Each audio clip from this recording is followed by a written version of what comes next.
Uh, Hi, everybody. My name is Severin Vihossi. I'm a biocomputational engineering student at University of Maryland. And today I will be talking about the GR, intended GR, learning model for breast cancer diagnosis in ultrasound images. Just to give you a little bit of an introduction, breast cancer, it's the most common cancer in women worldwide, and it's very important to make some early detections. There are traditional methods like mammography and physical examination that are important, but they're not as efficient as other techniques because they may lead to false positive and false negative accuracies. And so this is why it's very important to select some machine learning models to provide accurate diagnosis predictions. Um, and the importance of selecting the appropriate model achieving really matters as well. There are several imaging modalities available nowadays, such as mammography, magnetic resonance imaging, thermography, and ultrasound imaging. Mammography is focusing on screening and diagnosis the breast cancer and gives some details on the X-ray, uh, and it gives details on some evaluate abnormalities, but it's also limited when it comes to get and diagnosis on dense breast tissue. Magnetic resonance imaging use magnetic field and high waves to generate details on the image. You use high sensitivity, and when it comes to detect and there's a cancer, and it's very expensive. It takes times to scan, and it may also lead to some false positive. Um, Thermography has a lower specificity. It leads to false positivity and is not widely accepted as a primary screening tool for major medical organizations. We do have ultrasound imaging, which is why we're going to be focusing on this project, where ultrasound imaging uses high frequency sound waves to create the image on the breast, and it's very excellent for dense breast tissue, contrary to mammography, who's not good at doing it. And and you can have some real-time imaging as you doing the procedure. There are so many problems that um, have IT special healthcare IT specialty or scientists has to go through, such as data can be very messy, they're not clean. There are some error in binary classification that you have to go through. The data can be very large, and there are some overfitting and critics on finding mostly false positivity. And this is why we wonder why we should use ultrasound imaging as a solution for breast cancer. Um, so there's so many reasons why, because there's one of the reasons is the fact that patients are not exposed to radiations, which is safe for them, and they can do some repeated examination. You got that real-time imaging um, performance, so patient can visualize the structure and some abnormality during the examination. It's also effective and imaging dense breast tissue. Um, there's also that good ability in the bad side where it's you can observe some abnormal tissue or target some area and guide the needle to the precise location for tissue sampling and reduce the need for open surgery. And most importantly, it's also cost effective because compared to MRI, uh, um, it's very practical as a routine screen. You don't want to be exposed to so many ultras, so many X-rays and all. There's deep machine learning and techniques such as ANN PCA unit. ANN is very known for its ability to contain a lot of data and it has a powerful processing ability to handle data. PCA reduce the number of features in the data set while retaining as much information as possible. So, for instance, if you give PCA like 100 features, make sure I'm focusing just on the um, most relevant um, informations on these data.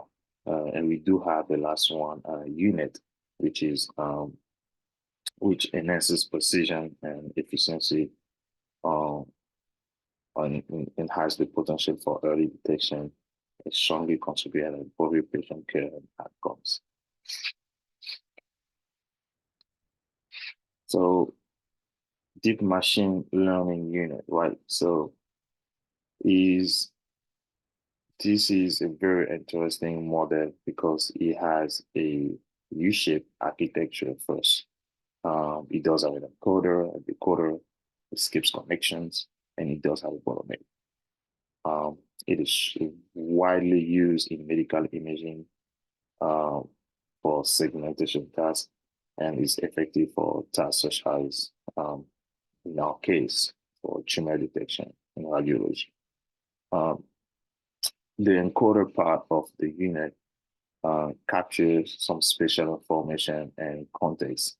The decoder focuses on corporate skips connection for details and information transfer, while the skip connections, they pretty much connect layers in the encoder and the decoder, and that facilitates some high resolution information and head with precise location of where the tumor is at. And lastly, the bottleneck capture high level of features. So the unit is very a deep mesh model that does not only shrink the image, the images of data, but it allowed to do so many segmentation tasks. I will show you deep down in my project. After getting having a training data and a testing data, we do have about 238 images. So what you see on the right side of this image is pretty much a successful visualization of segmentation of training and a testing set, right?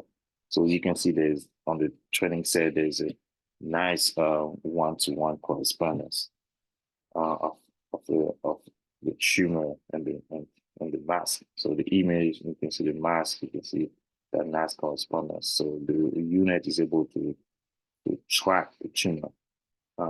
So that correspondence is this kind of show that the model, the unit that we use, the model has learned how to capture the feature and the pattern necessary for accurate segmentation of the training data. And it also confirmed that our images and masks are correctly paired and that the model is training on relevant data.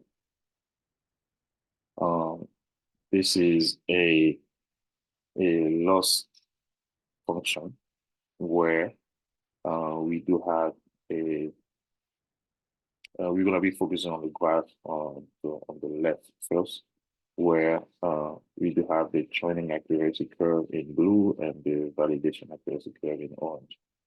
The training accuracy pretty much represents the percentage of correctly classified sample on the training set at each epoch. So normally we want to have the training accuracy to increase steadily, and that pretty much indicates that our model is learning efficiently. You know, why our orange line represent the classifier sample of the validation set, and this, you know, as you can see how it increases as well, and that also proves how good our model is. And on the right side of our image, we do have the accuracy model, which again has uh, the training loss curve will be in blue in that case, while the validation loss will be in orange. So the training loss, the blue line will represent pretty much the value of the loss functions. For instance, the mean square error, the cost entropy on our training data set. Um, so the decrease, as you can see, has this decreasing. That pretty much indicates our model again is learning. It's not only learning, it's also improving as it's performing on the data. Um, and and the orange line, it's it's based on the loss function, on how our data is separated and how they're being validated at every single epoch. Um, the if you see, as you see, we both have the curves are following each other, the decreasing, and then the this thing steady at about 9. Um, so which very indicate that we have a good generalization of our data. We have one more result uh, after applying our unit into our data. You can see that we have a nice representation of the percentage of correct classified samples and training and testing set at every single epoch. You can see how, if you're looking at the image on your right side, we do have the image and the mask are being correctly segmented. The tumor is nicely segmented, and you can see that through your mask. Unfortunately, we didn't have any predictions outcome on it. That's probably due to some fluctuation of overfeeding or have some hyperparameters. Again, that's what we mentioned. We sometimes we have to go through some we have to go through so many problems, like I mentioned earlier. This is one of the case right now. Um, yes, it's very unfortunate that I was able to go without any predictions. But again, this actually shows that our models, we've probably been training our models so many times because it takes a long time to, run this. Maybe overrunning it has led to not being able to get some predictions. The good side is that our model works and it was able to track and segment it properly the treatments, on all the images that we were given. There's so many social impact that we should be talking about. So using breast cancer ultrasound imaging is very good for the society. It increase access to early detections, it minimize anxiety to non-invasiveness, empower women with information. For instance, um, women's there's way more successful treatment. There are more treatment options for instance. It reduces anxiety associated with like screening procedure, and that pretty much encourage women to undergo regular screenings. And more importantly, encourage um, it reduce their emotional burden, right? Because they feel safer, they have more tracking ability. And that image that I use on the right, it's pretty much um it's a portable breast cancer tracker, right? So that has been developed by the MIT, and it has been published um very recently. And if I'm not mistaken, it will be um April 17, where the MIT has developed this portable breast cancer tracker. It's very efficient, so women can go just on a normal walk or wear at home or go to work. So that portable has a tracker, and then if you look at it, there's space in between, and the tracker pretty much goes in between the breast of the lady and has and there's and it's pretty much tracks everything. So it's very good because it can provide early detections, and the more detection we can get earlier, the safer, the faster we'll be able to come up with an outcome for and solution for the lady. So very, very interesting idea that the MIT has developed. Um, yeah. And so in conclusion, so we've seen the importance of the unit in achieving accurate and reliable diagnosis. It reduces the need for manual segmentation by enhancing the efficient and clinical workflow. There's so many positive impact in patient outcome and foster a sense of empowerment and lower patient anxiety. Um, so yeah, thank you very much for watching it. For next, we were thinking about like using like a sort type of or RMTL unit to pretty much to see how we can using a type of unit that's gonna be able to do the segmentation and classify as well of tumor. So for instance, we want a unit that's gonna uh, segment the tumor and then tell what type of tumor it is, if whether it is a benign level or whether it's malignant tumor. It'd be very interesting to see. Hopefully, I get a chance to work on that for the next year, 2024. Um, yeah. Thank you very much for watching. I hope you had enjoyed and learned in my presentation. Um, Thank you very much. And these are some of my sources. Thank you.